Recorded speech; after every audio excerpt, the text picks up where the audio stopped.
cherchez une école de référence pour une double formation universitaire et professionnelle de qualité? Voici l'opportunité à ne pas rater. L'École supérieure d'administration, d'économie, de journalisme et des métiers de l'audiovisuel ESAE vous offre des programmes d'enseignement en licence et en master orientés vers l'emploi qui font d'elle une référence à travers les filières de l'administration générale et territoriale, l'administration du travail et de la sécurité sociale, droit, diplomatie et relations internationales, administration hospitalière, universitaire et intendance, journalisme et métiers de l'audiovisuel et toutes les filières des sciences de gestion. Une seule adresse, www.esae.bj.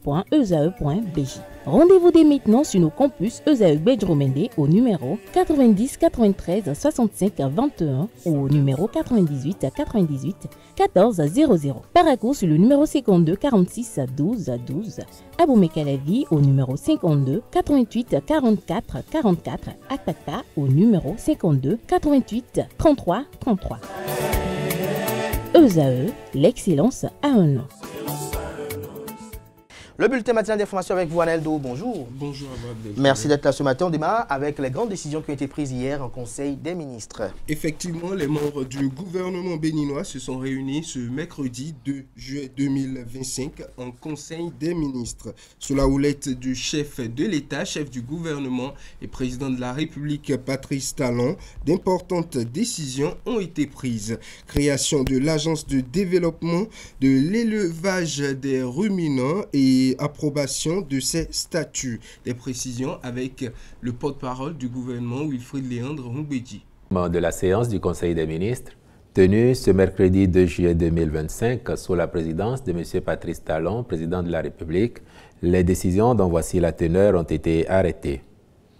Au chapitre des mesures normatives, en point 1, création de l'Agence de développement de l'élevage des ruminants et approbation de ses statuts. Les récentes études ont montré que le taux de couverture des besoins en viande par la production nationale est estimé à 49,3%. Ce taux, bien qu'en croissance constante ces dernières années, ne suffit pas à satisfaire la demande en protéines animales. Le déficit constaté résulte de plusieurs causes, dont la persistance de pratiques traditionnelles d'élevage, la dominance de géniteurs à faible performance, une alimentation non adaptée, mais aussi et surtout un besoin en investissement conséquent dans les techniques et outils productifs. C'est pourquoi, prenant la mesure de la situation, le gouvernement a fait de la filière viande une priorité, avec pour ambition d'assurer la couverture sur le plan national en produits carnés à travers divers projets et programmes destinés à accroître la production locale. Cependant, la faible synergie dans la conduite des diverses actions entreprises, la lourdeur dans les pratiques administratives et l'inadaptation des procédures de passation des marchés sont quelques facteurs qui entravent l'atteinte des résultats escomptés. La création de cette agence et l'adoption de ces statuts répondent donc à l'impératif de combler ces insuffisances. Elle a pour mission d'assurer le développement de l'élevage des ruminants, d'optimiser les ressources en améliorant l'efficacité et l'impact des interventions. Aussi, les règles administratives de gestion seront-elles simplifiées ainsi que celles relatives aux passations des marchés publics. Le ministre de l'Économie et des Finances et le ministre de l'Agriculture, de l'Élevage et de la Pêche prendront les dispositions nécessaires pour en assurer l'opérationnalisation. En point 2, transmission à l'Assemblée nationale pour examen et vote du projet de loi sur l'environnement en République du Bénin. Le présent projet découle de l'évaluation de la loi cadre sur l'environnement. Elle en a révélé les limites s'agissant notamment de son contenu jugé restrictif et l'encadrement des pollutions. L'optimisation de la gestion de certains compartiments de l'environnement était devenue nécessaire, de même que le renforcement des sanctions qu'encourent les contrevenants. L'évidence de la relecture de cette loi tient également du fait qu'après plus de 2 décennies d'application, les préoccupations environnementales ont largement évolué, suggérant une actualisation du socle législatif pour une meilleure prise en charge de celle-ci. Le présent texte est issu d'une démarche participative qui a regroupé les principaux acteurs du domaine, mais aussi d'intervenants multisectoriels. Les innovations introduites sont relatives notamment à la définition des concepts nouveaux et importants liés à l'environnement, la prise en compte de l'économie verte, des changements climatiques, des produits chimiques dont le mercure, des produits dangereux tels que ceux provenant d'équipements électriques et électroniques, l'implication plus marquée des collectivités territoriales, du secteur privé et de la société civile dans le cadre institutionnel de gestion de l'environnement au Bénin, l'intégration de nouvelles dispositions relatives à la gestion des déchets dangereux, les installations classées pour la protection de l'environnement, l'institution d'un système d'évaluation de gaz à effet de serre et la responsabilité sociétale des entreprises. Les ministres chargés de l'environnement et de la législation assureront le suivi en vue de l'aboutissement de la procédure législative. Une mission de contrôle technique de 2 projets était au cœur des communications qui ont été effectuées en Conseil des ministres cette semaine. Dans le registre des communications, on note la mission de contrôle technique pour 2 projets du programme d'action du gouvernement. Approbation de la stratégie nationale de promotion et de développement des petites et moyennes entreprises 2025-2029. Au chapitre des communications, en point 1, mission de contrôle technique pour 2 projets du programme d'action du gouvernement. En vue de favoriser l'exécution imminente de ces projets, en conformité avec les cahiers des charges, le Conseil des ministres a marqué son accord pour la contractualisation avec des cabinets expérimentés aux fins d'assurer le contrôle technique et garantir la qualité des ouvrages à réaliser. Les projets concernés sont la construction de l'école de mode et des beaux-arts, le siège des institutions de régulation. Les ministres chargés de ces dossiers accompliront toutes les diligences requises à cette fin. En point 2, approbation de la stratégie nationale de promotion et de développement des petites et moyennes entreprises 2025-2029. Le gouvernement avait approuvé le 28 mai 2025 la politique nationale de promotion et de développement des petites et moyennes entreprises pour la décade 2025-2034. Celle-ci a pour objectif de faciliter leur croissance dans des conditions optimales. C'est dans le but d'en faciliter la mise en œuvre que la présente stratégie a été élaborée pour la période 2025-2029. Elle vise à éliminer les obstacles actuels et à bâtir un écosystème propice à l'émergence de micro, petites et moyennes entreprises béninoises dynamiques, compétitives et résilientes. Par ailleurs, l'exécution de son plan d'action facilitera le suivi de toutes les interventions en faveur de ces catégories d'entreprises et permettra de tenir compte des mutations socio-économiques afin de mieux répondre aux nouveaux défis qu'elles rencontrent. Le ministre des Petites et Moyennes Entreprises et de la Promotion de l'Emploi prendra, en collaboration avec les autres ministres concernés, les dispositions pour la mise en œuvre efficace des grandes orientations et actions retenues à cet effet. En point 3, travaux de reconstruction du stade René Pleven. Au nombre des projets d'infrastructures sportives modernes, adaptés pour la pratique du sport, tant au niveau amateur que professionnel, en particulier chez les jeunes, figure celui de la reconstruction du stade René Pleven de Cotonou. Sont pris en compte dans ce cadre des aménagements prévus, le terrain principal de football à refaire en gazon synthétique de 45 mm de qualité FIFA Quality Pro, le terrain d'entraînement en terre, les terrains de handball, basketball, volleyball et tennis, tous avec un revêtement du sol sportif en polyuréthane. Les tribunes, clôtures et guérites, bâtiments connexes, canopées, et lettrage, piscine, VRD, aménagement paysager, château d'eau et forage. Les diligences appropriées devront être accomplies par les ministres impliqués en vue de la signature du contrat de marché avec l'entreprise retenue et du suivi des travaux à réaliser dans les délais prescrits. On s'intéresse à présent à la correction du baccalauréat session de juin 2025. La correction des copies du baccalauréat session de juin 2025 a débuté le lundi 28 juin et se poursuivra jusqu'au samedi 5 juillet 2025. Pour s'enquérir de l'état du déroulement de la correction, une délégation du ministère de l'enseignement secondaire et celui de l'enseignement supérieur s'est rendue au CEG Bégamin. Au terme de cette visite, la ministre de l'enseignement supérieur et de la recherche scientifique, Éléonore Yaïla Descamps, se dit satisfaite du bon déroulement des propos recueillis par Quentin Amoussou. Nous sommes ici dans le centre de correction de Bégamin et nous avons fait le tour des sous-commissions de correction.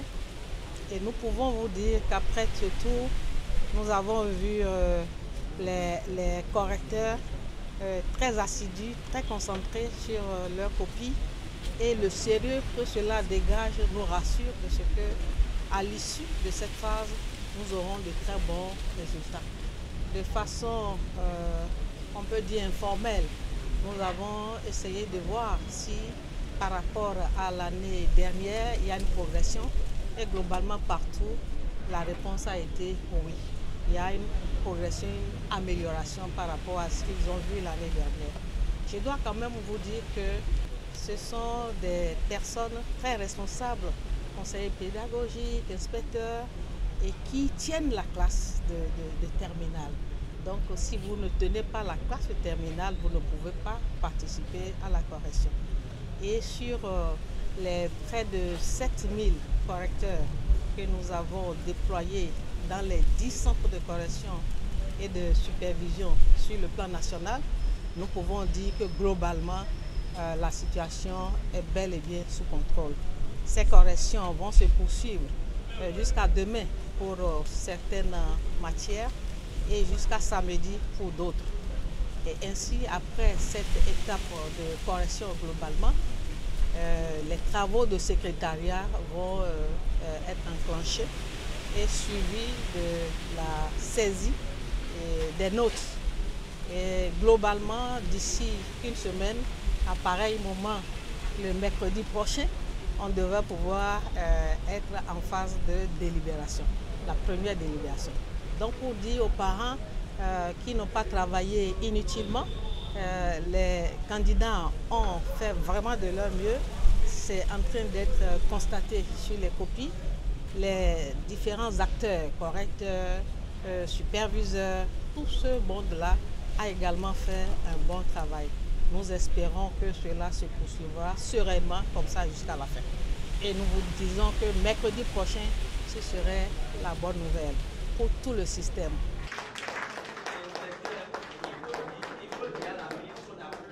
La Haute Autorité de l'Audiovisuel et de la Communication HAC interpelle les promoteurs des médicaments. La Haute Autorité de l'Audiovisuel et de la Communication HAC fait un rappel à l'ordre aux promoteurs des médicaments auprès des populations. Ceci à travers un communiqué rappelant l'interdiction stricte de toute promotion de médicaments auprès du grand public. Cette mise en garde, publiée le 27 juin 2025, s'appuie sur le décret 2024-1297 du 6 novembre 2024. L'article 37 précise que la promotion portant sur tout médicament et tout produit considéré comme médicament auprès du grand public est interdite. L'interdiction concerne non seulement les produits pharmaceutiques, mais aussi les produits de la pharmacopée, les produits et pratiques des praticiens destinés au traitement des maladies et les pratiques spirituelles de guérison. La HAC insiste sur le fait que cette mesure vise à protéger les citoyens contre les messages susceptibles de les induire en erreur sur l'efficacité ou l'innocuité de certains traitements. L'autorité de régulation rappelle également que la diffusion des cultes religieux dans les médias reste autorisée, mais ceci et précise d'ailleurs qu'il demeure interdit les émissions qui, sous couvert d'ésotérisme ou de spiritualisme, constituent des tribunes de publicité subjectives pour les animateurs en ce qui concerne leur capacité de guérison. La phase 2 du programme PAC a été officiellement lancée. La deuxième phase du programme d'appui à la qualité de l'éducation PAC 2 a été officiellement lancée le mardi 1er juillet 2025. Fruit du partenariat entre la coopération suisse, l'UNICEF, la Fondation Graines de Paix et les ministères des enseignements maternels et primaires et des enseignements secondaires techniques et de la formation professionnelle, ce programme vise à améliorer la qualité de l'éducation dans 6 départements du Bénin. Le reportage avec nos reporters. Au nom de Monsieur le ministre des Enseignements maternels et primaires, je déclare officiellement lancées les activités de la phase 2 du programme d'appui à la qualité de l'éducation PAC 2.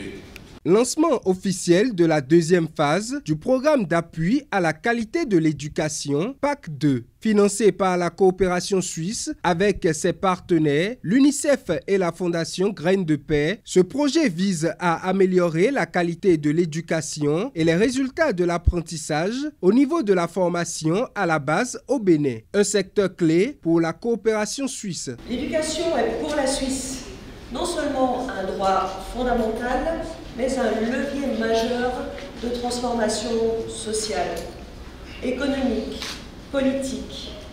Elle est aussi un investissement stratégique dans la justice et l'inclusion et pour la paix.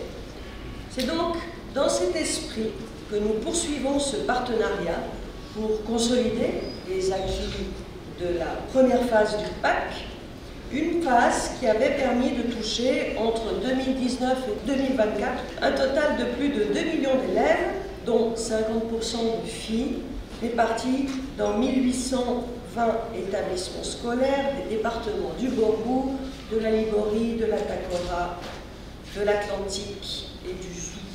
Le PAC 2, qui fait suite au 1, organisé en étroite collaboration avec le ministère des enseignements maternels et primaires et le ministère des enseignements secondaires, techniques et de la formation professionnelle, est prévu pour durer de 2024 à 2028 et va intervenir dans 6 départements, à savoir le Borgou, la Liborie, la Takora, la Donga, le Zou et le Koufo. Cette phase vient confirmer les acquis de la première phase. Les résultats produits dans la trajectoire de l'accompagnement de notre État sont perceptibles et impressionnants.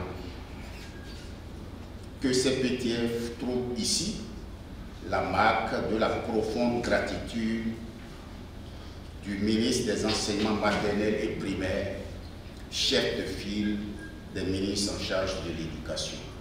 La phase 2 du PAC s'inscrit dans la continuité de ces acquis avec des ambitions encore plus affirmées. À travers ces objectifs qui sont clairement exprimés, des résultats durables sont attendus, à savoir consolider les compétences pédagogiques dans plus de 3640 écoles de la zone d'intervention, offrir un environnement scolaire protecteur, sécurisant et sécurisé, garantissant un accès équitable à l'éducation de tous les enfants. Pour cette phase du programme d'appui, les ambitions sont grandes avec plusieurs innovations. À la phase 2, nous ambitionnons d'impacter 1 741 000 élèves âgés de 5 à 18 ans, dont au moins 50% de filles, y compris les enfants en situation de handicap et de vulnérabilité, de toucher aussi 39 500 enseignantes et enseignants du primaire, de former 600 conseillers, conseillères pédagogiques, inspecteurs et inspectrices du primaire et du secondaire. Il y a aussi comme innovation le renforcement de la prévention des conflits et de la réponse éducative en contexte d'urgence. Il y a l'appui direct au ministère de l'Éducation pour un pilotage plus efficace et l'institutionnalisation des approches de la phase 1 avec la coordination ministérielle. Comme autre innovation, nous avons l'intégration des dimensions de genre, d'inclusion sociale, d'éducation à la paix. Et enfin, l'adoption d'une approche multi-acteurs pour la qualité des apprentissages et l'éducation à la paix. Des présentations ont permis de comprendre les différents axes de ce programme. Le PAC 2 s'est donc activé pour le mieux-être de l'éducation au Bénin. La 4e édition des Trophées Yavo a eu lieu le samedi dernier. Situé au quartier Vossa à Cotonou, le centre Yavo a abrité la 4e édition des Trophées Yavo le samedi 28 juin 2025. Une initiative de l'association qui porte le même nom. Carles Kitomé a été témoin de cette soirée de récompense. Le récit dans ce reportage. Vive la Aziza. Merci. Et ciao. Merci, on la raccompagne. Catégorie A, la musique. Je remercie infiniment mon élève, Rodolfo Tomba. Hommage, gratitude, prestations et engagement ont plané sur la 4e édition des Trophées Yavo. Mesdames et messieurs, ce prix est un piège pour moi. Et ce prix nous amène à faire beaucoup mieux, à davantage nous prendre au sérieux, à relever de grands défis et à laisser un gros héritage à la postérité. Ce que nous avons de plus cher, c'est notre culture. Et dommage, les acteurs de ce secteur ne sont pas bien logés.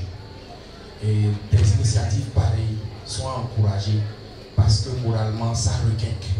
Ça donne du baume au cœur, ça donne envie de continuer de poursuivre malgré que on n'est pas très nantis dans ce que nous faisons.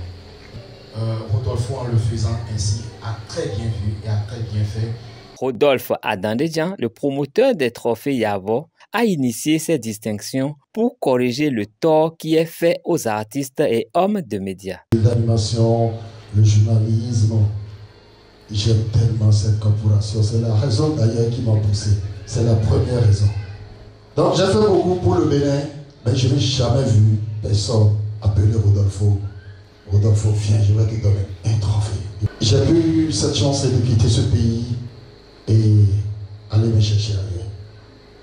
C'est la raison pour laquelle je me suis dit désormais, je vais décorer tout artiste qui font la promotion de ce pays, qui font la promotion de la musique béninoise à travers le Bénin, à travers sur le plan international également.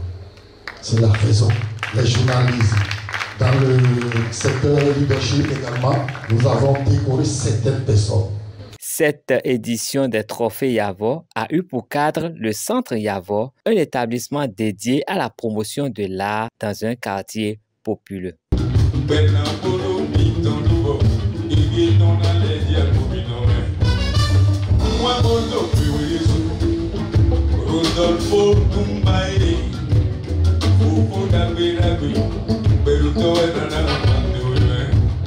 Une actualité hors de nos frontières pour boucler ce bulletin matinal d'information. Hors de nos frontières au Sénégal, la Cour suprême a confirmé le mardi 1er juillet la condamnation du Premier ministre Ousmane Sonko pour diffamation contre l'ex-ministre du Tourisme sénégalais Mbaye Niang. Pour rappel, les faits se sont déroulés au moment où l'actuel Premier ministre était encore dans l'opposition. La Cour a rejeté la requête des avocats d'Ousmane Sonko qui demandaient le renvoi du dossier qui l'oppose à l'ancien ministre Mbaye Niang devant la Cour constitutionnelle afin d'examiner la conformité d'un des articles du Code pénal ayant permis la condamnation de leur client en appel. En conséquence, la Cour suprême confirme la régularité de la condamnation d'Ousmane Sonko pour diffamation et l'obligation de payer une amende de 200 millions de francs CFA à l'ancien ministre du Tourisme.